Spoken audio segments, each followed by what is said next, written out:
Para los que no escucharon, si tienen a mano lápiz y papel o lo que sea, para ir anotando, les voy a proponer un verdadero o falso a modo de autoevaluación. Para eso es el que no tiene ganas o se las va a acordar, no me haga caso.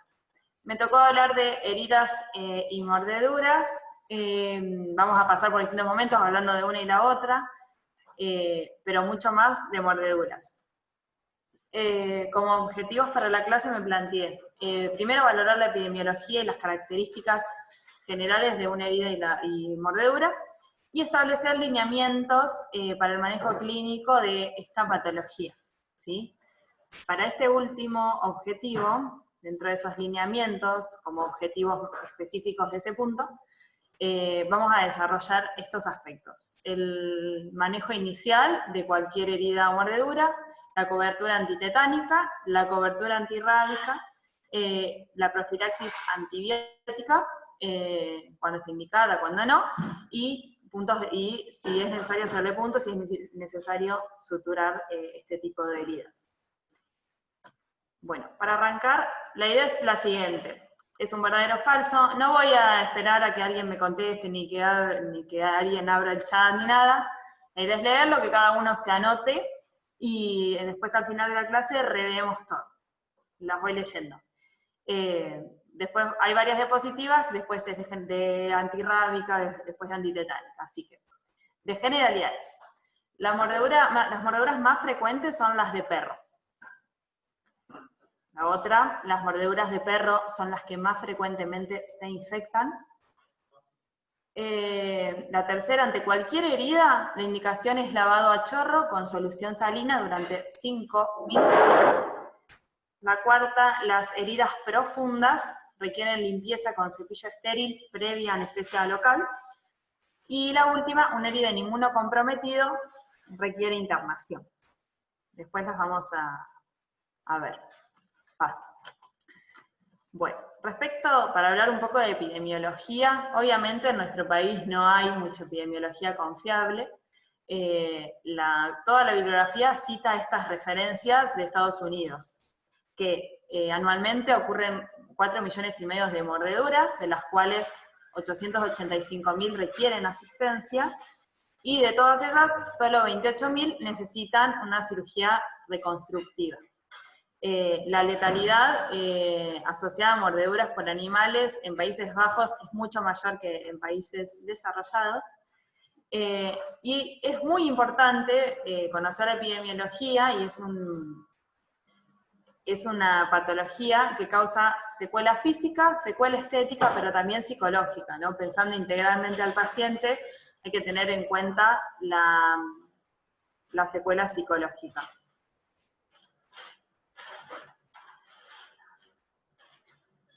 Ay, pongan a grabar, para que no sé cómo grabar. Grabando. Ah, joya. Perdón. Bien. Lo siguiente.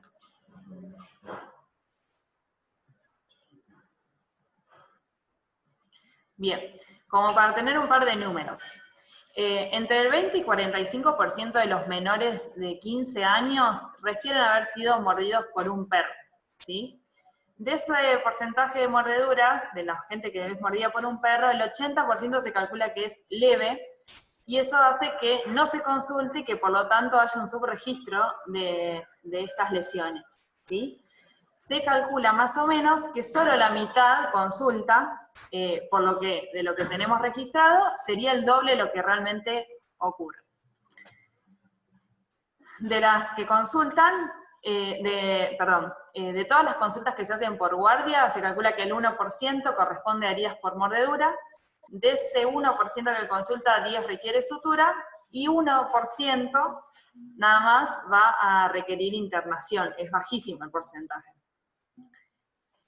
Para charlar un poco de generalidades, de heridas punzantes y de mordeduras, acá hice 2 cuadritos más o menos comparativos para tener algunos datos. Las heridas punzantes, el 50% se producen en la planta del pie, y el 90% de esas heridas en la planta del pie son por clavo. Después puede haber por cualquier otro tipo de plástico, vidrio, hojas, ramas, pero bueno, el clavo y la planta del pie son las claves que tenemos que saber por frecuencia. Las heridas punzantes, entre el 6 y 10% se infectan, y para que se infecten hay diferentes factores de riesgo que aumentan esa posibilidad, que son principalmente las características de la herida, si son heridas profundas, si son heridas sucias, si tienen cuerpos extraños, por ejemplo una esquirla de vidrio, aumenta el riesgo de infección. Y después, para el riesgo de infección, hay que tener en cuenta estos dos factores. Cuando el signo de flogosis y la clínica común de infección aparece tempranamente antes de los 7 días, uno piensa que el agente etiológico de esa infección es flora de la piel, por lo que la cubriríamos como cualquier celulitis que tenemos. Es muy frecuente que por ahí no consultan en el momento, digamos, se pinchó con un clavo, nadie lo trajo porque parecía que nada, y pueden aparecer después directamente con la infección. Ahí tratamos piel, como siempre, Staph y Streptococcus. Si la infección aparece después del 7º día, ahí esto está sacado de la Española de Pediatría, habla de la posibilidad de infección por Pseudomonas. Eso está en relación a la humedad y la maceración del pie dentro del calzado. Entonces, habría que agregar una cobertura anti-Pseudomonas. Respecto de las generalidades de mordeduras, bueno, el 40% de los afectados por mordeduras son menores de 18 años, o sea, nuestra población obviamente es la más vulnerable. Dentro de los menores de 18 años, los más afectados son entre los 5 y los 9 años, es la tasa de mayor edad. No hay casi casos en menores de 1 año, y la topografía varía según la edad. Eso está relacionado a la altura de los chicos y los perros, a la capacidad de defenderse que tienen los niños, de menor edad se defienden menos, y también está relacionado con las conductas de riesgo que pueden tener los chicos con los perros. Es decir, me importa, si el chico se pudo defender, en general va a poner las manos, entonces en los escolares la mayoría de las lesiones son en manos. En los menores, en los preescolares, lo más frecuente es que se encaran, ¿sí? Porque no tienen esa actitud tan defensiva. Además, son los que le sacan la comida a los perros, se tiran arriba de ellos, le acercan la cara a la boca. Son como, no parece, pero son conductas de riesgo para mordedura, ¿sí? De las mordeduras, el 90% son por perro, así que son las más frecuentes. Las siguen las de gato. Y respecto a un datito de eso, es muy frecuente, lo más frecuente es que sean perros que tienen como mascota la familia, o perros conocidos, o sea, de un vecino, de un familiar, es lo más frecuente. Y como datito, no ocurren tanto cuando los padres no los están viendo, como que hay un relevo de la hora del día en la que prevalecen los fines de semana, en horarios de la tarde, y no está tan relacionado al no cuidado de los padres. O sea, los padres los están vigilando, pero ocurre igual, ¿sí? Respecto al riesgo de infección, entre el 5 y al 60% se infectan. Esto es global para todas las mordeduras, pero después cada mordedura específica tiene más riesgo. Las de gato se dice que tienen más riesgo de infección porque los colmillos del gato son más puntudos, van más profundo y eso dificulta la herida. Además de que el gato es el principal microorganismo de su boca es la pasteurela, que genera mucha infección. Se lo siguen las mordeduras de perro, que se infectan entre el 5 al 16%, roedor 2,5%, y el humano 15 a 20%. Eso es muy alto, y después vamos a ver que las de humano está estudiado que necesitan sí o sí profilaxis porque el riesgo de infección es mucho mayor. Cuando nos muerde cualquier tipo de animal, tenemos que pensar que la flora es polimicrobiana, o sea, hay un inóculo de todos los gérmenes de la boca en esa lesión, ¿sí? Acá, principalmente van a ser, después vamos a charlar un poco más de eso, pero para que tengamos en cuenta, si bien tenemos que cubrir parte de piel, no es lo más frecuente. Vamos a primero cubrir los gérmenes de la boca, y en segunda instancia, digamos, pensar en que se contaminó por flora de la piel digamos, del paciente. Bueno, respecto del manejo inicial, me salté una ahí en inicial, bueno, todo paciente que consulta por mordedura hay que arrancar por lo básico, lo primero, pensar en el triángulo de evaluación pediátrica, A, B, C, D, siempre arrancar por eso. Si pensás que un perro de 30 kilos se le tiró encima a un bebé de 9 kilos, hay que pensarlo dónde estaba, digamos, capaz que estaba sentado en una sillita comiendo y el perro volvió a la silla donde come el chico, que siempre está a la altura de la mesa, y es una caída de altura, entonces siempre arrancar por lo básico, ¿sí? Triángulo de evaluación pediátrica, ABCD, una vez que sé que está estable, que está perfundido bien todo, me voy al siguiente paso, ¿sí? Siempre buscar, esto que digo, puede haber un TEC, puede haber un politrauma, entonces siempre ir a buscar. O la lesión de un gran vaso, o sea, en el C, la mordedura puede estar sangrando activamente por haber lesionado un vaso importante y que no llegue en un shock hipovolémico. Bueno, una vez que el paciente está bien, voy a hacer una anamnesis acerca del propio paciente, antecedentes personales. Acá es re importante que nos divide dos aguas, si es inmunocompetente o es inmunocomprometido, ¿sí? Las inmunodeficiencias que vamos a ir a buscar, que principalmente se asocian a riesgo de infección y complicaciones, es un paciente diabético, un paciente asplénico, funcional o anatómico, un paciente oncohematológico, ni hablar, quimioterapia, un paciente que haya recibido corticoides prolongados a altas dosis por más de 14 días, y pacientes insuficientes hepáticos, ¿sí? Son los pacientes que más riesgo tienen, entonces hay que ir a buscar el antecedente para dividir y ver ante qué paciente estamos. Después tenemos que caracterizar el mecanismo de lesión, esto que decía, bueno, cómo se golpeó, qué estaba haciendo, dónde, estaba en una silla, estaba en el piso, cómo, dónde, cuándo, para saber las horas de evolución que tiene. Pueden consultar en el momento, pero también puede consultar 3 días después, y después vamos a ver si eso es importante. ¿A la red de acá? No, estoy con datos. Sí. Por eso. Bueno, ahí me pongo. Pasa Ronald protegida. ¿Cuál es la Chicos, contraseña? no sé quién es, pero silencien los audios, chicos. COVID, por favor. Alerta COVID. ¿Ya está? Sí, ahí va.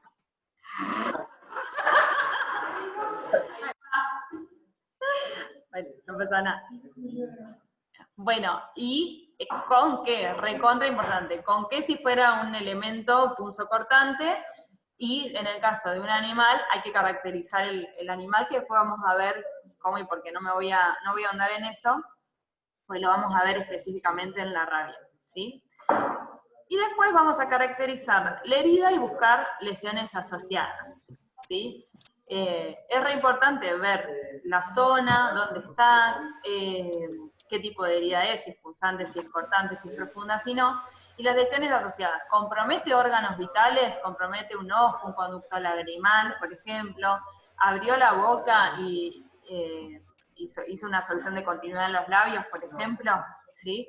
Puede haber también compromiso del nervio facial, porque en general es en la cara, entonces puede haber compromiso del facial, de las glándulas salivales, puede haber laceración del conducto de Stenón y que venga el paciente chorreando saliva porque está rasgado el conducto. Y a la hora de caracterizar la herida, esto que venía diciendo, ¿no? La magnitud, cuánto es, la profundidad, es importante la topografía, está en cara, está en cuello, está en zona especial, digamos, ahí vamos a tener que ir a buscar zonas muy irrigadas, zonas muy inervadas. Las zonas especiales siempre son cara, cuello, las extremidades, manos y pies, y genitales. Después tengo que ver si tiene un cuerpo extraño. Esto es lo que decía, bueno, esquilas de vidrio, por ejemplo, si se rompió un vaso lavando, bueno, esquila de vidrio. A la hora de la mordedura, ver si no hay dientes fracturados del animal agresor que pueden haber quedado. Todo cuerpo extraño aumenta mucho el riesgo de infección. Si hay tejido desvitalizado, hay necrosis, hay gangrena, hay que ir a buscarla. ¿Por qué? Porque siempre hay que debridar. Nica, perdón, activa tu micrófono porque Silencia a todos.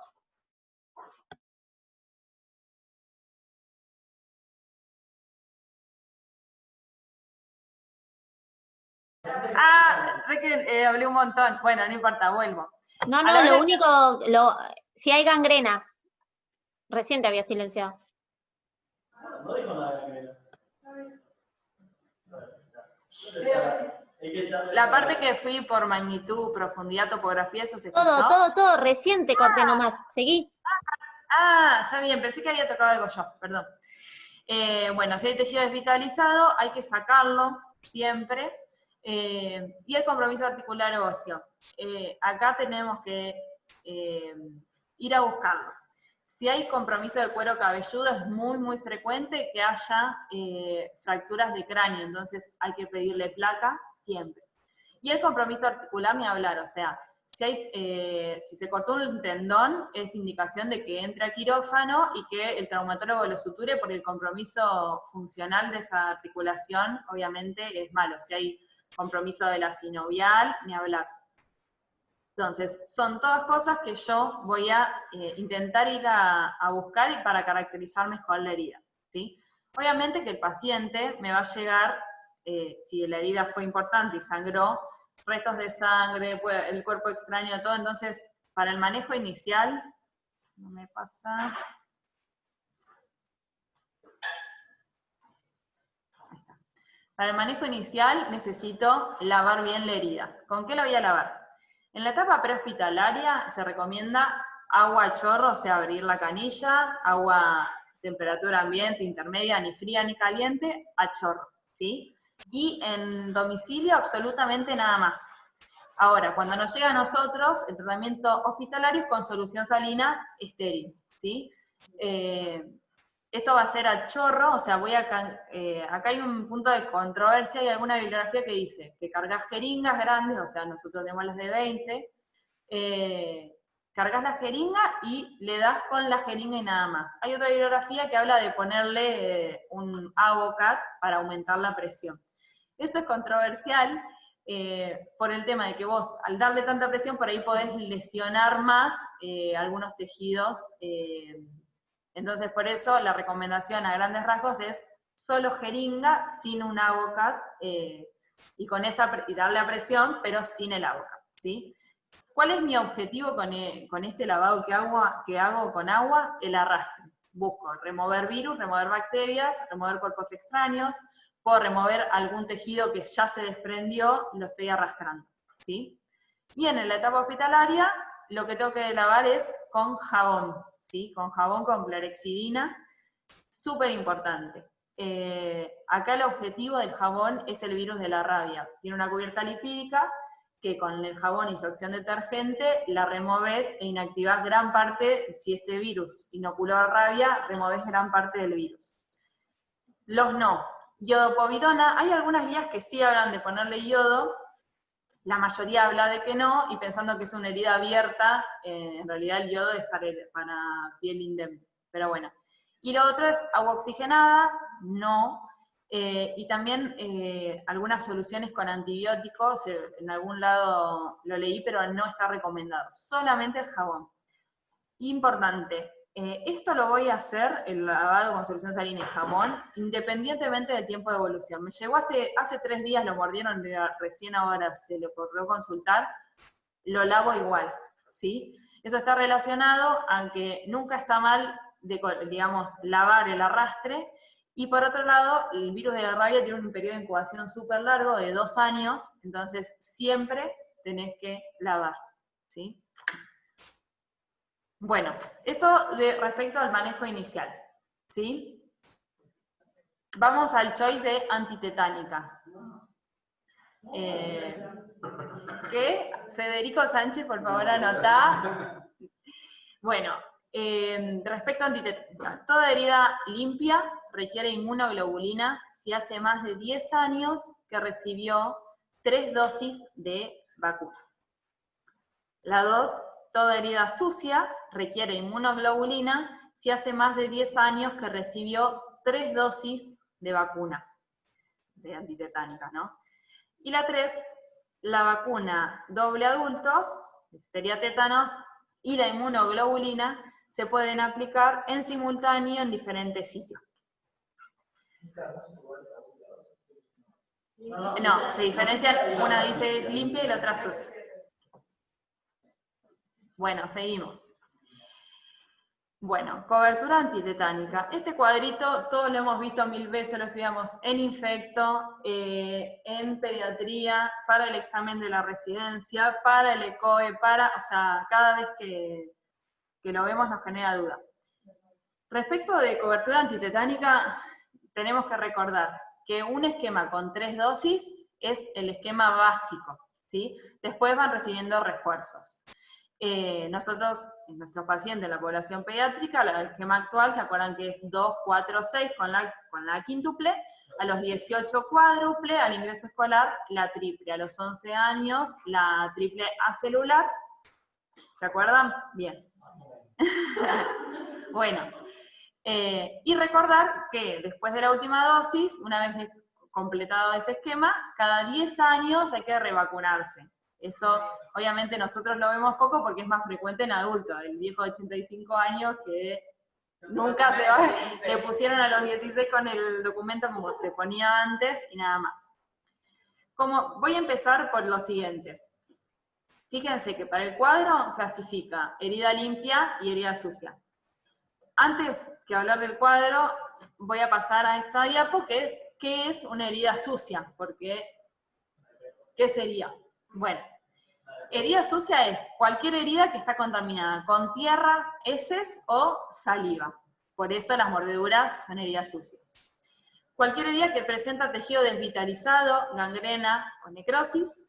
Una herida punzante, eso tiene que ver con la profundidad y la inoculación profunda y no poder dar una correcta limpieza, además del medio anaerobio que genera una herida profunda.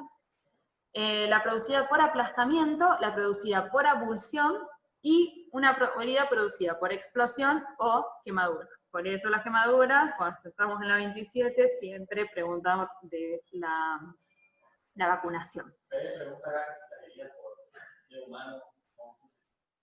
¿Quién pregunta?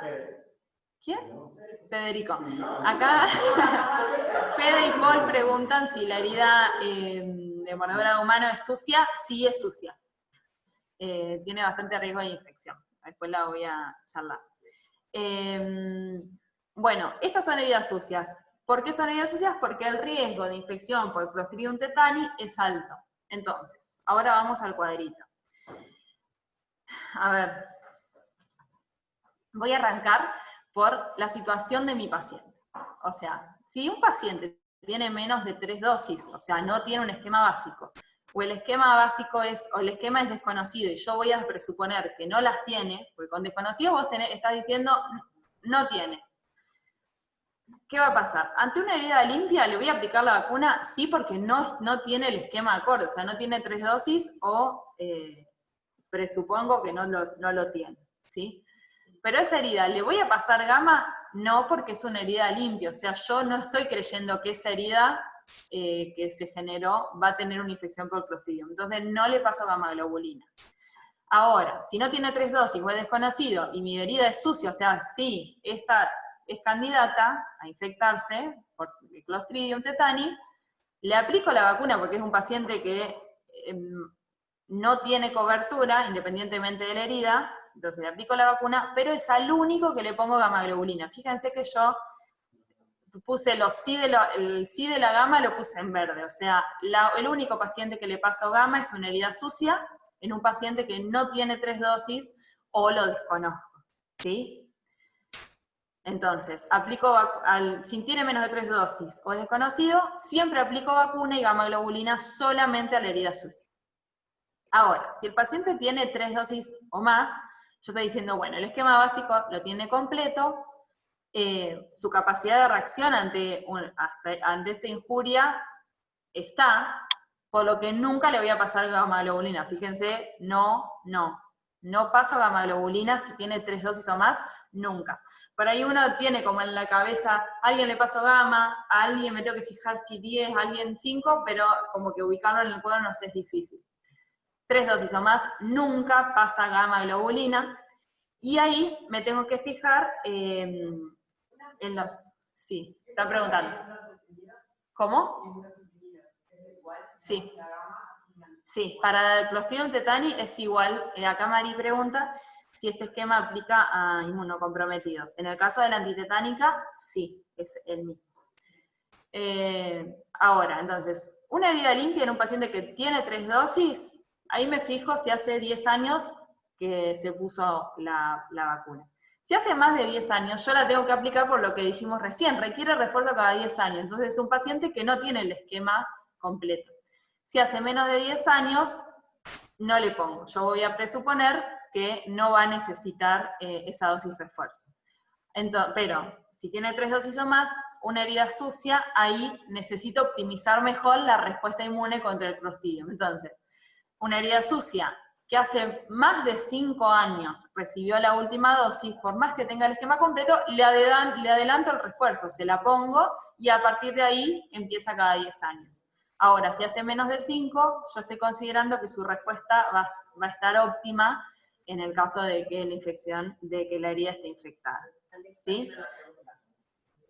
¿Hasta cuánto tiempo tengo para pasar gamma? Bueno, no hay mucha, no, lo intenté buscar, no habla de cuándo pasar gamma, yo no lo encontré en ningún lado, me lo pregunté también, pero no habla de tiempo máximo, ni tampoco de tiempo mínimo. Sí tiene que estar indicada. El periodo de incubación del tétanos también es bastante variable, es a partir de la semana podría empezar el periodo de incubación, así que habría que considerar eso. Pero no lo sé, incluso lo pregunté en el curso de Garrahan y no me contestaron. Me ignoraron por pesada, por preguntar varias cosas. Alguien puede intentar, si no. Vale, porque solemos esperar a que nos traiga la libreta. Sí, no la puedo responder, Ale, porque fue una duda que a mí también me surgió. No encontré en ningún lado del curso de vacunas o otra bibliografía de vacunas que especifique cuál es el tiempo mínimo o máximo. Pero alguien puede preguntar en el curso de vacunas y que no sea ignorado como yo. Bien, entonces, me parece que de esto lo que hay que acordarnos es a quién sí la gamma, a quién no, porque si no siempre pensamos en la gamma y en realidad solo tiene una única indicación. Yo ya lo dije. Bueno, respecto de la cobertura antirrábica, ahí vamos. El esquema básico de vacunas en profilaxis post-exposición son 4 dosis. La 2, el esquema incluye un esquema básico y refuerzos. El 3, ante una nueva exposición al virus de la rabia, no es necesario revacunar si realizó el esquema completo. ¿Sí? O sea, alguien que fue mordido, realizó el esquema completo, lo vuelven a morder. Y la premisa es que no es necesario revacunar. La inmunoglobulina antirrábica se aplica en deltoides derecho y la vacuna en el izquierdo, por convención. La 4, el tiempo máximo para consultar al antirrábico es de 7 días. Y la última, ante el posible contacto con murciélago hay que iniciar profilaxis post-exposición. Les dejo 3 segundos, por si a alguien le faltó, y paso. Pepe dice, entendiendo la quemadura como herida sucia, todo paciente menor de 6 meses quemado, ¿le tengo que pasar gamma? Sí. Pepe, la indicación es esa. La verdad es que no lo hacemos. Lo que acá hacen es, en general, ponerle la dosis que le falta. Por ahí tienen 8 meses, no recibieron los 6 meses y se le aplica la tercera dosis. Pero en realidad la verdadera indicación es gamma. Como que ese cuadro, la verdad es que hace años que está igual, no se ha modificado y es así, digamos. No tiene indicación de solamente poner la vacuna. Si tiene 2 dosis, como es el caso que planteaste, necesita gamma. Obviamente que es la indicación escrita en todos lados, pero la verdad que lo hacemos poco. No sé si alguien vio pasar gamma antitetánica alguna vez. Sí, si la pedí, sí. ¿Qué? No, que me la voy a centrar por ejemplo que aquí. La gama. Claro, dice Marina acá que en la guardia central está el kit con la vacuna y la gama. Bien, paso. Bueno, respecto de la cobertura antirrábica es como algo que no sabemos mucho, yo al menos me desayuné varias cuestiones leyendo esto. ¿Qué nos va a importar o cuáles son en realidad nuestros objetivos cuando vemos una herida con cobertura antirrábica? Necesitamos establecer el riesgo de accidente potencialmente rábico, se llama así, accidente potencialmente rábico, y establecer la profilaxis post-exposición si lo requiriera, ¿sí? Para eso, ¿qué me importa de esta? Obviamente esto solamente aplica a la mordedura, ¿no? No a la herida de otro tipo. Si es una herida superficial, si es una herida profunda, la zona y el animal. Y acá van a aparecer. Una herida superficial se considera aquella que no sangró y no es puntiforme. Una herida profunda es aquella, lo contrario, ¿no? Que hubo sangrado, que es puntiforme o que por diferentes características es de difícil asepsia. Me importa la zona, si es cara, cuello, manos, pies genitales, o sea, a grandes rasgos lo que me importa son zonas muy inervadas, como las manos, pies y genitales, o muy cerca del sistema nervioso central, porque si se acuerdan, la rabia se inocula,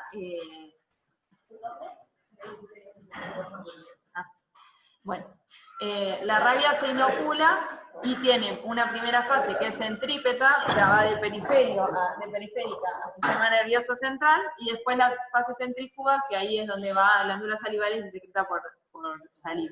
Entonces me importan zonas muy inervadas, donde el virus va a acceder rápidamente al nervio, o zonas muy próximas al sistema nervioso central, porque la fase centrípeta es más rápida. Y después me va a importar el animal. Acá me va a importar si es doméstico o si es silvestre, si es observable o no. Observable para gatos y perros son 10 días. Y los antecedentes de riesgo que después vamos a ver cuáles son. O sea, los antecedentes de riesgo epidemiológico son, es un perro que pasa mucho tiempo fuera de su domicilio, o sea, vos no sabés qué hace. Un perro que no sale con correa, y un par más que después los vemos, se me fueron, lo tengo el macheteo por ahí. Pero son cosas que nosotros queremos saber si ese riesgo, además de ese perro-gato, que es lo más frecuente, solo con ser perro-gato doméstico no alcanza para decir este no va a tener rabia, sino que hay otras conductas. También importa la zona, digamos, hay zonas del país donde hay más rabia que otras. El norte, por ejemplo, Tucumán, Salta, Jujuy, hay mucha rabia canina. Entonces son zonas de riesgo donde la contaminación en los perros es mayor. La infección en los perros es mayor. Bueno, como generalidades, un poco, ¿me decís del chat, Miquita, por qué? La gamaglobulina antipetánica debería administrarse las primeras 72 horas, preferiblemente 24, en pacientes con indicación. Y en aquellos con herida muy sucia o alto riesgo de tétanos que hayan pasado más de 24 horas desde el accidente, debería considerarse dar el doble de la dosis. Fuente, manual del vacunador del Ministerio y la Sociedad. Bueno, oye, Miguel, gracias. Bueno, respecto a la cobertura antirrábica, no es una emergencia, porque sabemos que el antirrábico abre hasta las 4 de la tarde, pero sí es una urgencia, o sea, al otro día, ni bien se pueda consultar al centro antirrábico, hay que hacerlo. Esto, obviamente está en relación a cuál es el centro de referencia, cada uno después verá en donde esté trabajando cuál es el centro antirrábico y lo mandará, ¿sí? Entonces, no es emergencia, pero sí es una urgencia. Como dato, no hay tiempo límite para consultar, por lo que dije hoy temprano que el periodo de incubación de la rabia es de 2 años, ¿sí? Bueno, el esquema actual hay dos posibilidades. Está el esquema Zagreb y el esquema ESEN. El esquema Zagreb es el más recomendado porque tiene 4 dosis en 3 visitas. Entonces, le pones, a la primera visita le ponen doble dosis en distintos sitios, o sea, por eso es 0-0, a los 7 días otra, a los 21 otra. ¿Qué haces con esto? Obviamente, aumentás la adherencia, pues son solo 3 visitas. El ESEN son 4 dosis en 4 visitas, 0, 3, 7, y la última dosis entre los 14 y los 28 días. Entonces, genera una visita más. Importante, en inmunocomprometidos nunca podemos usar el ESEN, siempre usamos Zagreb, ¿sí? Eso se ha modificado, o sea, antes eran mucho más 2, si se acuerdan 7, la última guía de rabia, que también se condice con lo que la guía española, la guía de rabia del ministerio habla ya de este esquema. Respecto de la gamaglobulina antirrábica, lo ideal es el día 0 darla si tiene indicación con la primera vacuna, y el tiempo máximo para ponerla es 7 días posteriores al inicio del esquema, o sea, después del 7º día no se aplica gamaglobulina. Y esto como dato, se inyecta en la herida y alrededor de la herida. O sea, dependiendo de la magnitud de la herida, si es muy grande, se puede hasta diluir para inyectarla toda. Y si es chica, pero tiene indicación de gama, se aplica y lo que sobra lo aplicás vía intramuscular en otro sitio, ¿sí? Pero está bueno saberlo porque no es una forma habitual de dar inmunoglobulina o gamaglobulina. Es en la herida y alrededor, si sobra, la pongo el resto intramuscular, y si no, si es muy grande la diluyo, para aplicarla en toda la herida.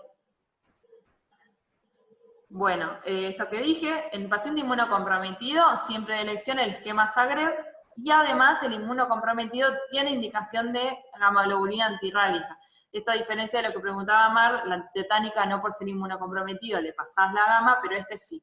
Tiene esquema Zagreb y gamaglobulina. Estos datos, si se interrumpe el esquema primario, o sea, si tiene indicación y le empezaste y por algo se discontinuó y tiene que seguirlo recibiendo, no se reinicia, sino que se retoma. Y eso es importante porque no hay tiempo límite para retomar ese esquema, ¿sí? Y frente a un nuevo evento potencialmente rábico que tenga indicación de vacuna, si previa en el episodio anterior cumplió el esquema, solo aplico un esquema de vacunación abreviado, el día 0 y el día 3. Ahora, si el anterior episodio no completó el esquema, hay que indicar completo, o sea, las 4 dosis. Pero bueno, pensando en que puede ser frecuente que lo muerdan 2 veces, está bueno saber esto, ¿sí? Independientemente del tiempo que haya pasado, si recibió el esquema completo en su momento, solo aplica 0 a 3, ¿sí? Esto es, la cobertura es bastante buena con el esquema primario, pero se recomienda por el riesgo, recibir refuerzos para aumentar más la respuesta inmune. Bueno, y acá está, este cuadrito lo saqué de este manual que digo, manual 2018 de rabia, que está bastante bueno y es llevadero. Y acá tenemos 2 situaciones, como que esto difiere en algunos puntos en lo que es la OMS, las recomendaciones de la OMS. Pero acá tenemos, no voy a meterme extremadamente porque no es algo que nosotros vayamos a decidir, siempre vamos a consultar al antirrábico, pero como para tener una idea. Acá vemos en esta columna, la última, un evento no significativo, ¿sí? Al que no le corresponde profilaxis post-exposición.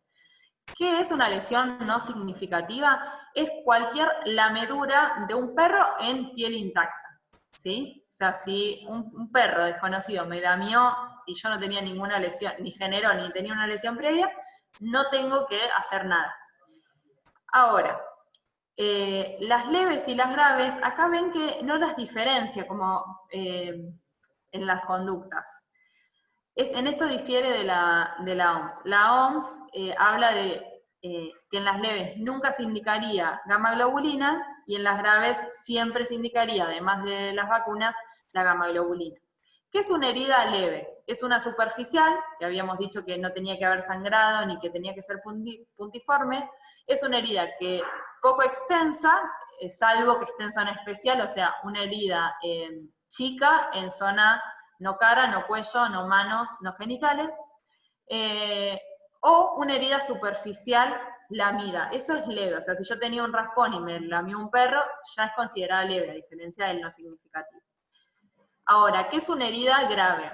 es una herida, cualquier herida, así sea leve, pero que esté en zona especial, profunda, que sea múltiple, que sea extensa. En la extensión, la verdad, no hay nada escrito de qué es una herida extensa, no se habla de tantos milímetros, tantos centímetros de largo, de profundidad, no hay nada de eso.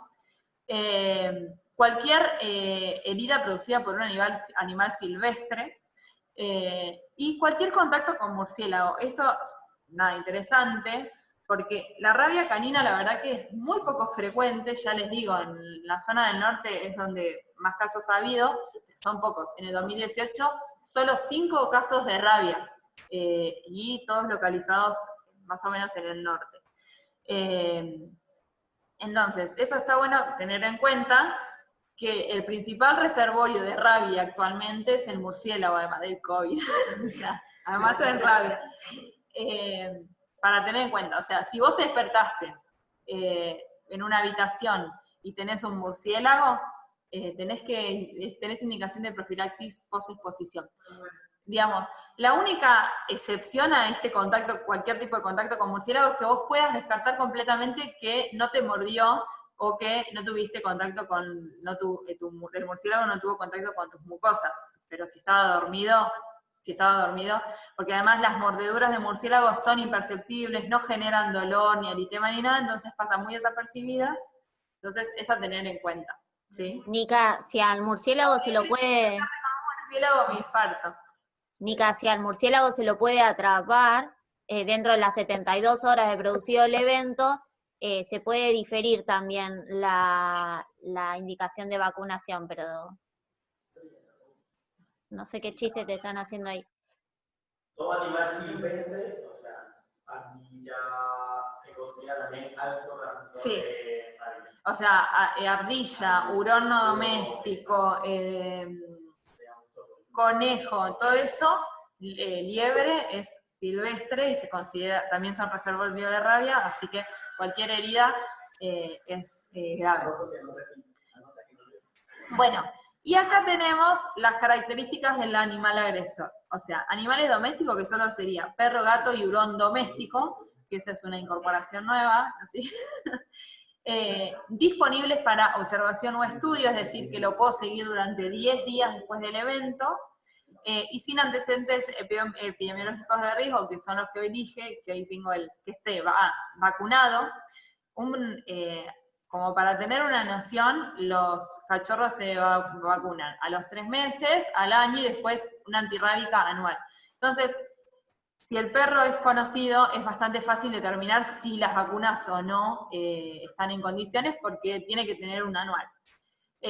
Si pasa mucho tiempo en la vivienda, dónde está la vivienda, o sea, si está en zona de alta prevalencia o baja, si sale con correa, y el otro factor es la provocación, o sea, si el perro o el gato fue provocado a la hora del ataque, ¿sí? Si no fue provocado es factor de riesgo, porque la rabia precisamente da clínica de excitación, agresividad. Entonces, acá, en todo accidente de mordedura por especies silvestres, en caso de que se trate de un murciélago y el mismo es capturado y estudiado en el centro antirrábico de referencia, siempre y cuando sea dentro de las 48 o 72 horas de exposición, puede diferirse la decisión de administrar profilaxis hasta tener el resultado de la hora. ¿eso lo dijo Dai? Residencia pediátrica. Claro, es lo que se habilitó el micrófono. Perfecto. Bueno, como dato, entonces, fíjense que cuando en la situación recontra ideal de un animal doméstico disponible sin antecedente epidemiológico, no está indicado iniciar la profilaxis post-exposición, sino que esperás la observación. Si el perro arrancara con síntomas de rabia, ahí inicio la profilaxis con vacuna y gamma globulina, y si es negativo, nunca se aplica, ¿sí? Pero es una situación bastante ideal, sobre todo las características de si pasa en la vivienda, etc. Ahora, si en la misma situación, pero el perro tiene antecedentes epidemiológicos de riesgo, ahí sí ya tiene indicación de arrancar la profilaxis post-exposición, hasta el resultado de la observación. Si es positivo, lo completa y aplica gamma-globulina. Si es negativo, se suspende. O sea, si vos observaste el perro 10 días o el gato no tuvo síntomas, se suspende. Y si es posible, bueno, me está Me está volviendo loco lo que parece. Pero bueno, no quiero ahondar mucho en esto porque no es algo que vamos a decir. Me parece importante cuando es un evento no significativo, porque es alguien que nosotros deberíamos no mandar al antirrábico, porque no tiene indicación, se consulta por lo lame un perro, y cuando no inicia la profilaxis. Pero bueno, si quieren, si alguien se lo quiere aprender, se lo dejo por acá. Y acá las otras situaciones, mamíferos silvestres, disponible para estudio, mamíferos silvestres no disponible para estudio, y obviamente ante cualquier animal positivo de rabia, aplicar la profilaxis post-exposición. Esto es bastante importante porque me decía la cirujana plástica que es muy común que el perro que mordió, lo salen a matar, digamos, y después te quedas sin la observación. Y por eso, como no lo pudiste observar, a veces ni directamente no se estudia y es preferible, le ponen la profilaxis por exposición. ¿Sí? Las motoras de perro han aumentado mucho más ahora en la cuarentena, porque el perro lógicamente encerrado, nenes encerrados, aumenta un montón. Acá acota Paul que las mordeduras aumentaron en la cuarentena porque los niños están encerrados y los perros también. Y no sé de qué fuente. No, me parece que guardia por guardia el domingo como más como 6 mordeduras. Bien, bueno, la fuente de evidencia es el mismísimo Paul que atendió 6 mordeduras de perro en Bransen el otro día. Bien. Cero rastros sospechosos, 6 mordeduras de perro. Bueno, entonces recuerden que es re importante en la antirrábica el lavado con jabón, por lo que dijimos de la inactivación, tener en cuenta estos datitos que tiré de las 4 dosis en 3 visitas, la gamoglobulina hasta el 7º día, que se inyectan alrededor, y lo que hacer si alguien ya recibió la profilaxis y le vuelve a pasar, o sea, 2 veces mordido por un perro, bueno, no sé si es frecuente, pero bueno. Bueno, respecto verdadero o falso de la sutura y los antibióticos. Bueno, acá nos metemos controversial todo. La 1, las heridas en cara tienen bajo riesgo de infección, por lo que se suturan siempre. La 2, la mordedura de gato puede evidenciar infección a las 12 horas, en las 12 horas posteriores a la mordedura. 3, el antibiótico de elección es amoxicilina clavulánico. Y 4, en alérgicos se combina cefalosporina de primera generación con otros con cobertura para anaerobios, por ejemplo, metronidazol. ¿Listo? Sí. Bueno, si son más lentos que la Pichi, al piste. Bueno, acá estos 2 temas, el tema de la sutura y la profilaxis antibiótica, es bastante controversial, hay bibliografía que se contrapone, pero bueno, voy a contarles lo que leí, lo que averigüé, lo que charlé con el servicio acá de cirugía plástica. Esto es lo que dice la bibliografía, puede variar algunas cositas, pero a grandes rasgos la mayoría hace hincapié en esto, en que las mordeduras en cara tienen menos riesgos de infección que otras zonas del cuerpo porque está muy irrigada, entonces producen lavado rápido y tienen menos riesgo de infección. En el cara se sutura siempre con menos de 24 horas de evolución. Eso, lo que se sutura siempre, está muy relacionado a esto que dice después, de que el riesgo de infección no aumenta tanto con la sutura, lo que sí te cambia es el pronóstico estético de esa lesión en cara. Suturándola, mejoras el pronóstico estético. Entonces, usan mucho el punto de corte con menos de 24 horas de evolución. Después vamos a ver si se hace o no. En otras partes del cuerpo dice que se sutura si tiene menos de 8 horas de evolución, o sea, se lo mordió en la pantorrilla, con más de 8 horas de evolución no se suturaría. Y aquí están los no de la sutura. ¿Cuándo no? Las heridas en manos, eso está relacionado que las manos y también los pies tenés poco tejido celular subcutáneo, accede muy fácil a hueso y articulación, y vos estás cerrando y no habilitás la posibilidad de drenar esa posible infección. Las heridas puntiformes no se suturan, las heridas que están clínicamente infectadas, las heridas con más de 24 horas de evolución, y las mordeduras por gato y humano si no están en la cara. Esos serían los no, ¿sí? En gatos y humanos porque tendrían más riesgo de infección lo mismo que lo de la mano. Bueno, ahora, ¿qué se hace en nuestro hospital? Yo el otro día hablé con Da Costa, que es cirujana plástica acá, como para charlar a ver qué hacían ellos, si se guiaban por esta bibliografía que yo había leído, si no. Bueno, y acá les puse lo que charlé con ella. Lo que me dijo fue que la sutura en cara la realizan independientemente de las horas de evolución y de los días de evolución.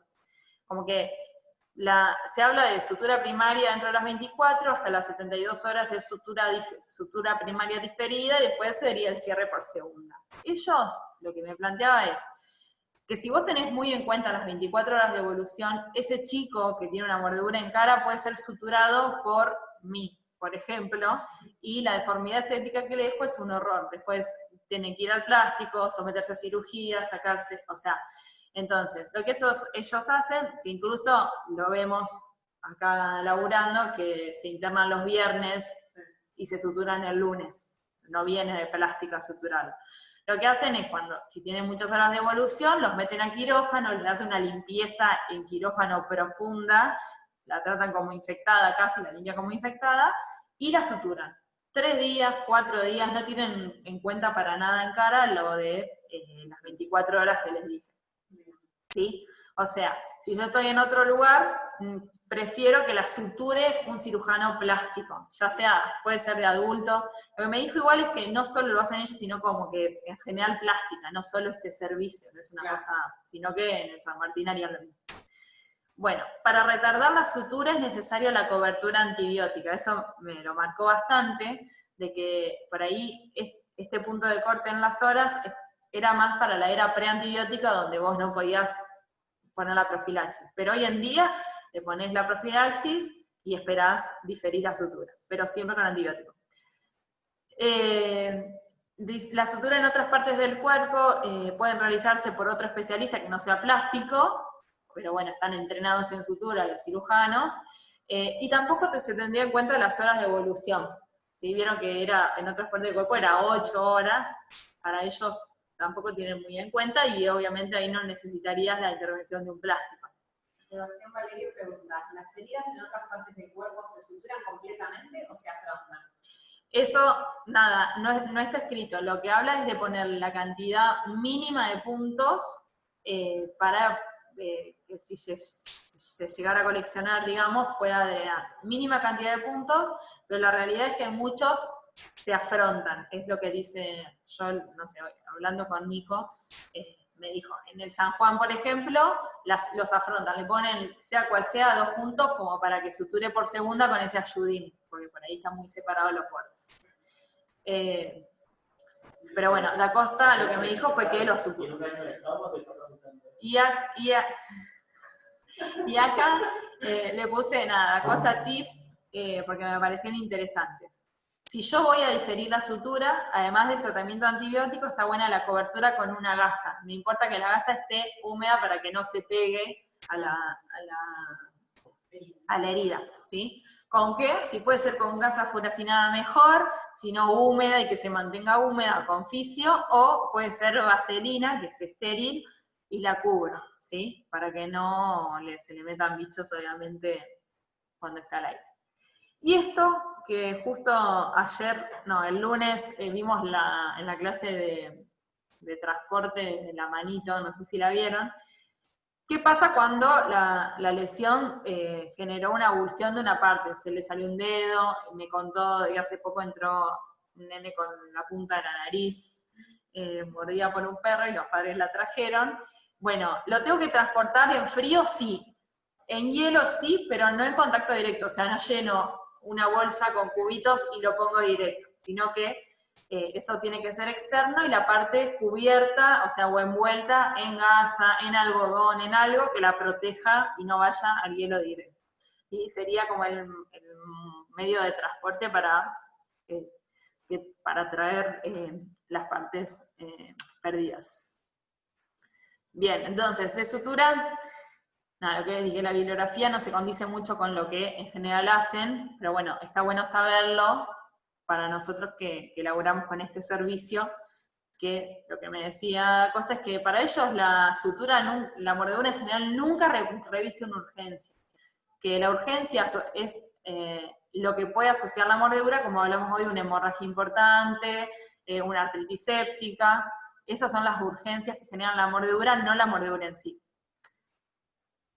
Bueno, respecto a la profilaxis antibiótica, también polémico. ¿Yo qué busco? O sea, es una profilaxis, entonces mi objetivo es prevenir la infección de una herida sucia, contaminada, inoculada con gérmenes de la boca de un animal o de un humano, ¿no? La cobertura que busco es para aerobios y anaerobios estrictos, que va a depender de cada animal la flora. Yo obviamente la clase la orienté a gatos y perros, en la bibliografía cada bicho tiene su flora y cada bicho, pero a grandes rasgos para que nos llevemos, el amoxiclavulánico cubre todo, ¿sí? Por ahí no sé, alguna ardilla de primera línea es otro, pero el amoxiclavu sería segunda línea. Entonces, estamos en la medio de la nada, sin capacidad de buscarlo, con amoxiclavu cubrís todo. Como es una profilaxis, hay que tener cuidado con esto, es profilaxis, el régimen son 3 a 5 días, no más, no 7 días de tratamiento, 3 a 5. ¿Sí? Ahí les puse a modo de recordatorio quiénes son los gérmenes de la boca de los animales. La pasteurela, y en sus distintas especies, están en gato, perro, principalmente el gato, y el Camnacitofaga canimorsus es de la boca del perro. Son los que más frecuentemente se aislaron, 40 y 45, como una cosa así. Después, estrepto y estáfilo, que acuérdense que les dije que principalmente son de la boca del animal, no nuestra flora, ¿sí? Y los anaerobios que más frecuentemente se aíslan, Fusobacterium, Bacteroides, Prevotella y Propionibacterium, ¿sí? Bueno, ahí tienen la cobertura antibiótica de elección que cubre todos estos bichulis, son la amoxicilina más ácido clavulánico, ¿sí? Ahí le puse la coronita, la Queen, que no es Lucía Echeverry. En alérgicos, como para tener presente, el tratamiento es más largo, son 14 días, y ahí están las cosas que deberíamos combinar. Con Clinda cubrimos Camnacitofaga, estrepto, parte de estáfilo, pero no cubrimos la pasteurela, entonces por eso siempre la Clinda va asociado a algo más que la cubra, a ciprofloxacina, a metro o a TMS, ¿sí? Ambos, la pasteurela y el Camnacitofaga, son naturalmente resistentes a cefalosporina de primera generación, por lo que nunca son de primera línea, ¿sí? Así que tener en cuenta, también a la hora de cubrir si ya viene infectada, tener en cuenta que tenemos que cubrir otros gérmenes, ¿sí? Bueno, eso es muy lindo todo lo que dije recién. Esta es una revisión de profilaxis antibiótica en mordedura de mamíferos, de gato, perro y de humano. Es súper vieja, pero la verdad es que una de las dificultades que nos encontramos también con Dai a la hora de hacer estas clases es que la bibliografía, la verdad que no es muy actualizada en ningún aspecto, no es algo que esté constantemente en revisión. Esta es del 2000 cortito, 2001, ponele, pero toda la bibliografía que ha surgido después, todas las guías que han surgido, que sí, por ahí son más nuevas, citan esta revisión a la hora de hablar de profilaxis antibiótica, ¿sí? ¿Cuál es, a grandes rasgos, la conclusión? Es que lo que hace el estudio es agarrar 8 estudios que compararon profilaxis antibiótica con placebo en distintas mordeduras de animales, de perro y de humano, y en distintas partes del cuerpo. Los únicos que mostraron una incidencia estadísticamente significativa a la hora de poner la profilaxis contra el placebo fue la mordedura de humano y la mordedura en mano.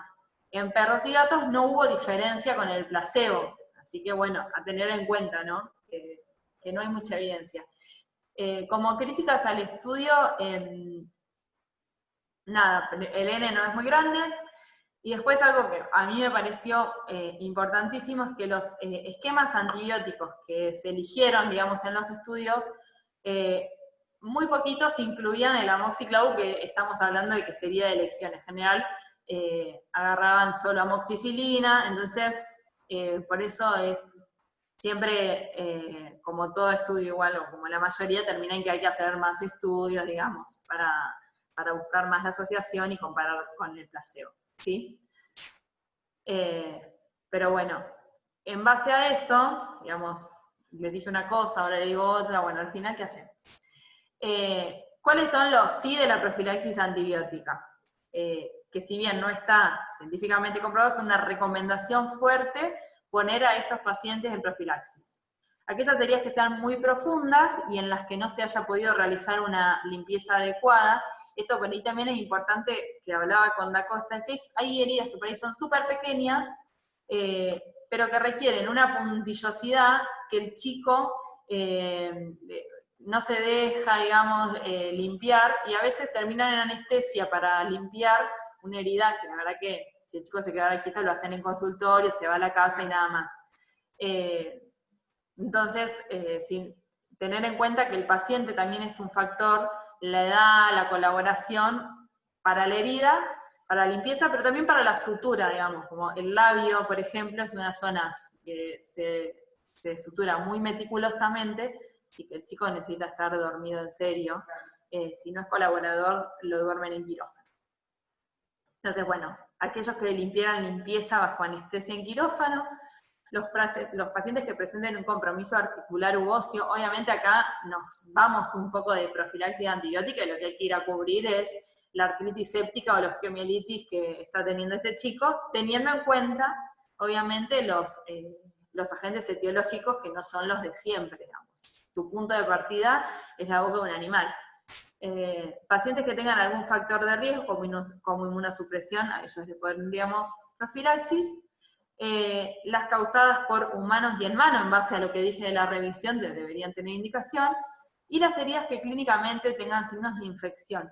Respecto a eso, la pasteurela te da signos de flebosis, de inflamación rápidamente. A veces, algunos dicen a partir de las 6 horas, algunos de las 12 horas, ya puede haber signos de infección. El Capnacitofaga es más tardío, después de las 24, pero tened en cuenta que ya nos puede venir a las 6 horas una herida con signos de flebosis y que a esa deberíamos ponerle profilaxis.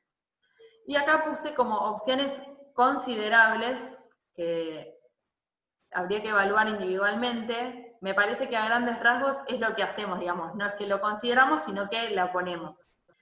Que serían heridas moderadas o severas por mordeduras, especialmente si hay edema o el mecanismo de lesiones de aplastamiento. Aquella herida penetrante, especialmente si se ha producido penetración en el hueso, vainas tendinosas o articulaciones, bueno, eso ya lo dije antes. Y las mordeduras en cara, manos, pie y área genital, que serían las zonas especiales a las que deberíamos considerar ponerle la profilaxis. 5 días. 3 a 5 días. Profilaxis. Obviamente la vamos controlando. Si clínicamente tiene signos de infección, se prolongará el antibiótico. Si hace una celulitis, se mantiene 14 días. Si hace una osteomielitis, son 6 semanas, digamos. Como que ahí va aplicando a la clínica de lo que generó, ¿sí? Respecto a eso, lo que hablamos como una acotación que hicimos con Nika es, como ella dijo, siempre hay que considerar los gérmenes de la boca del animal, pero no descartar los gérmenes que tenemos en la piel. Entonces, frente a un paciente que uno le hace profilaxis y no está respondiendo bien, indagar sobre antecedentes de infecciones en piel, o si es un paciente que consulta mucho al hospital y demás, por riesgo de estar colonizado con el Staphylometis R, que el amoxiclavulánico no cubre bien al estafilometicilino resistente, ¿sí? Eso. Claro, o sea, el que entra séptico a punto de partida de piel, digamos, deberíamos arrancar de sepsis a punto de partida de piel, obviamente considerando que puede ser alguno de estos según la mordedura que tuvo, pero no olvidarnos de lo que siempre cubrimos en una sepsis a punto de partida de piel. ¿Qué, Paul? No, por ejemplo, si se está infectada la herida y cumplimos la profilaxis, o sea, no dejar, por ejemplo, 5 días cumplimos y sigue infectada, se adiciona entonces, se adicionaría, si está ambulatorio y está en estado general, PNS, en este caso, claro. Claro. Dejamos la profilaxis. Sí. O sea, si se infecta y vos podés prolongar el tratamiento que instalaste, ¿me entendés? Lo llevas a 14 días, por ejemplo, y podés adicionar otra cosa. Bueno, respecto al tratamiento endovenoso, que también es algo bastante polémico, como por estar internado, ¿te le tengo que poner tratamiento endovenoso o qué hago? Bueno, no hay mucho, la verdad que no, pero estas son más o menos lo que encontramos respecto de cuándo sí va bien endovenoso, y obviamente sería ponerle el equivalente a, en el caso de que esté en buen estado general, ponerle el equivalente a la amoxiclavu, que sería el Ambisuvga, ¿no? Una celulitis de instalación rápida, lo interno le pongo, o sea, obviamente el tratamiento endovenoso va acompañado de internación. Una celulitis de instalación rápida, una linfangitis, tenosinovitis, artritis séptica o osteomielitis, a punto de partida de la herida, obviamente el compromiso del estado general, que tenga una repercusión funcional y estética importante. Esto, bueno, ¿qué es importante y qué no? Obviamente, ¿no? Es como, no hay nada escrito ni detallado, como dije hoy, por ahí es más la impresión personal, pero bueno, las manos y la cara siempre son la zona prioridad. La necesidad de cirugía reparadora, ya sea de la piel en sí, o, como dije, del conducto de Stenon, por ejemplo, si se lacera el conducto lagrimal, lo ve oftalmo y lo sutura oftalmo en quirófano, tener en cuenta eso. Si es inmunocomprometido, debería internarse, y el fracaso, obviamente, del tratamiento bioral, por el motivo que sea. Ahí deberíamos internarlos y ponerle tratamiento endovenoso. Respecto de los cultivos,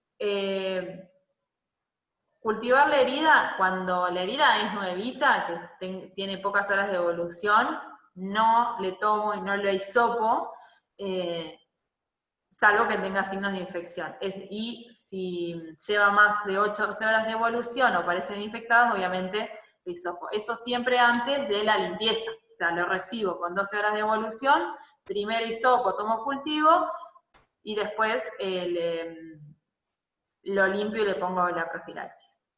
Y respecto a hemocultivos, que había charlado con alguna de las chicas que alguna vez generó duda, si yo estoy, esto es le puse el asterisco porque es una conclusión de Dai y mía, no está escrito en ningún lado, pero si yo estoy pensando que el antibiótico lo estoy poniendo de manera profiláctica, no debería sacar hemocultivos, siempre que esté haciendo la profilaxis. Si viene séptico, obviamente, como dijimos, vamos a pensar en la sepsis y no en la profilaxis, en cubrir la sepsis. Bueno.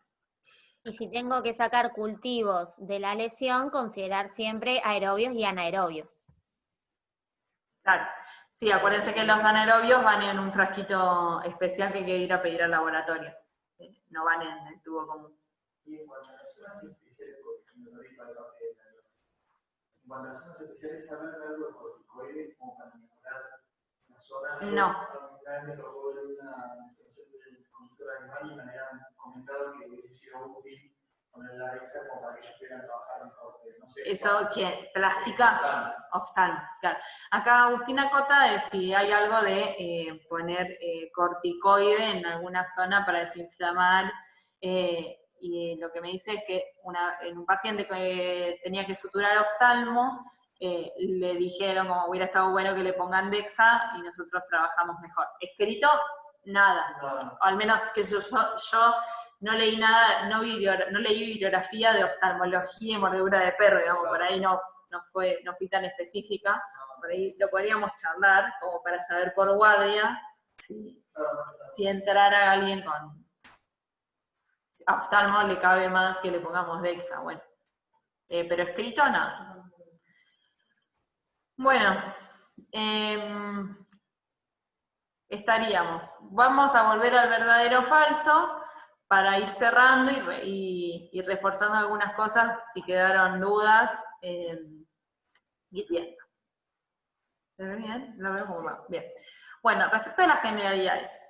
Las mordeduras, si alguien se quiere activar el micrófono e irlas leyendo y diciendo,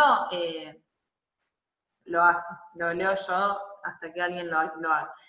Respecto a que las mordeduras de perro son las más frecuentes, eso es verdadero, 80% son por perro. Respecto a que las mordeduras de perro son las que más frecuentes se infectan, eso sería falso. Las más frecuentemente infectadas son las de gato, por lo que dijimos. Algo que no dije, las de humano también son las que más se infectan y donde estaría súper indicada la profilaxis antibiótica.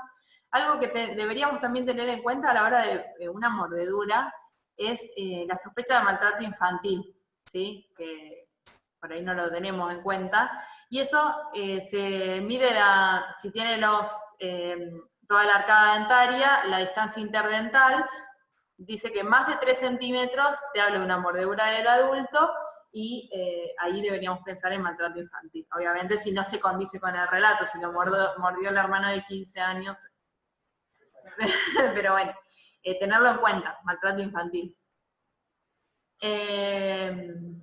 Ante cualquier herida, la indicación es lavado a chorro con solución salina durante 5 minutos, eso es falso, son 15 minutos a chorro.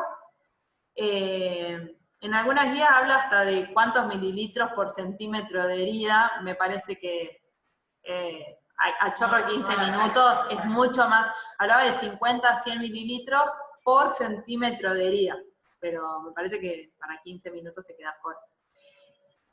Las heridas profundas requieren limpieza con cepillo estéril previa anestesia local, eso es falso, el cepillo estéril se usaba antes, ya no se usa más, está contraindicado porque vos podés lesionar más y terminás lesionando tejido que estaba vital, lo terminás lesionando y aumentás la distancia de la piel, complicando obviamente lo estético.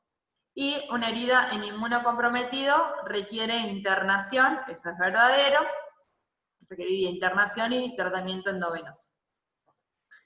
Bueno, respecto de la antitetánica, toda herida limpia requiere inmunoglobulina si hace más de 10 años que recibió las 3 dosis de vacuna, eso es falso. Y la otra, que es toda herida sucia, requiere inmunoglobulina si hace más de 10 años que recibió 3 dosis, las dos son falsas. Acuérdense que si tiene 3 dosis o más de vacuna, nunca, por más herida sucia que sea, lleva inmunoglobulina, ¿sí? No importa si lo mordió el perro más rabioso, más sucio, el clavo más oxidado que había, después del clavo había una fuente de Clostridium tetani y la metió la pata, no lleva inmunoglobulina, ¿sí? Nos asusta un poco la herida sucia, pero acuérdense que si tiene 3 dosis, no.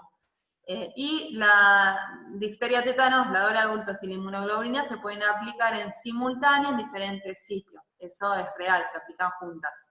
Acuérdense que si yo tengo el esquema desconocido de mi paciente y le pongo, más allá de la herida que sea, si le pongo la vacuna, tengo que después completarle el esquema. 0, 1 y 6 meses, ¿sí? O sea, si yo agarrara a alguien de la calle que no sé qué esquema tiene, el esquema recomendado es 016. Eso ya lo dije. Listo. Respecto de la cobertura antirrábica, el esquema básico de vacunas en profilaxis post-exposición son 4 dosis, eso es verdadero, lo que dije, 4 dosis en 3 visitas o 4 dosis en 4 visitas. El esquema incluye esquema básico y refuerzos, eso no, es básico y nada más. Ante una nueva exposición al virus de la rabia, no es necesario revacunar si realizó el esquema completo, eso es falso, se hace el esquema abreviado 0 y 3. La inmunoglobulina antirrábica se aplica en deltoides derecho y la vacuna en el izquierdo por convención, eso es falso, lo extrapolé de la hepatitis B, pero no, es falso. Va a la herida y si sobró, recién intramuscular. El tiempo máximo para consultar al antirrábico es de 7 días, eso es falso, eso de los 7 días es solo para pasar la gamma globulina, siempre hay que consultarlo, y ante el posible contacto con murciélago hay que indicar profilaxis post-exposición. Bueno, esa, salvo la salvedad que hizo DAI, su conexión a internet es inestable. Bueno. Y respecto de sutura y antibióticos, las heridas en cara tienen bajo riesgo de infección, es real, por lo que hablamos de irrigación, se suturan siempre.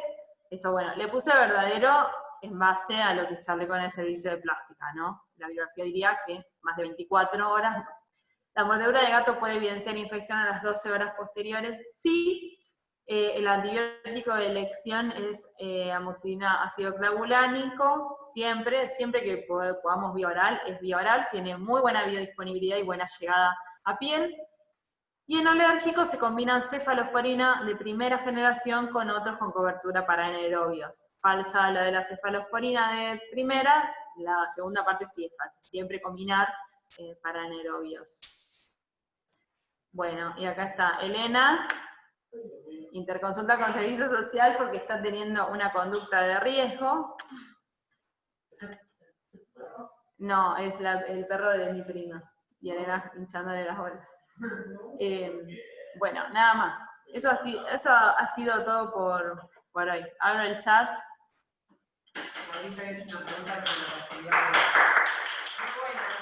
Excelente.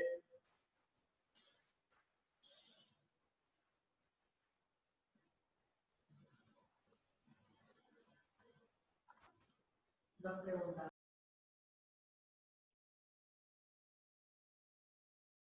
Bueno, mientras Cara hace las preguntas, lo único que quería aclarar era si yo tengo el antecedente de una mordedura, por más que haya sido hace un mes, como dijo Nika, el periodo de incubación puede ser de hasta 2 años, así que evaluar la necesidad de iniciar la cobertura, ¿sí? Independientemente del tiempo que haya pasado.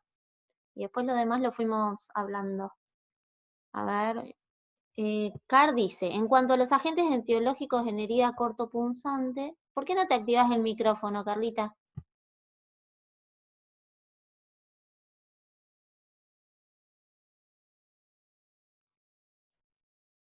Tiene el concepto de que si un clavo atraviesa un zapato, hay que cubrir Pseudomonas. Eso algo habló.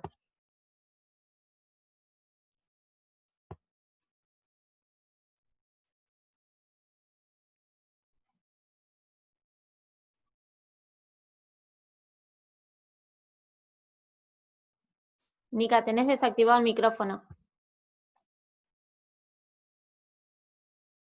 Paul me está haciendo una pregunta. Cada los 7 días tenemos que pensar en cubrir Pseudomonas. Entonces, ciclo solo o tenemos que cubrir piel más un antipseudomónico o solo con ciclo bien. Acá Paul me pregunta si respecto de lo que dije de las heridas punzantes en pie, de cubrir Pseudomonas. Me dice si aparece después de los 7 días y solo cubro Pseudomonas. La verdad es que yo cubriría las dos cosas, porque me parece bastante jugado decir, no, debe ser una Pseudomonas. Cubrís los dos, lo cultivás, porque si existe secreción lo cultivás, y después ves, ajustás. Si es una Pseudomonas confirmado, lo dejas con la cipro que le habías puesto. Me parece. En ambulatorio, salvo si no está para engranar, puede hacer lo mismo, cultivo y... Sí. Acordate que cultivo siempre que lleve más de 8 o 12 horas de evolución. Si te consultás a las 4 horas, no sacas cultivo de la herida, porque es muy reciente.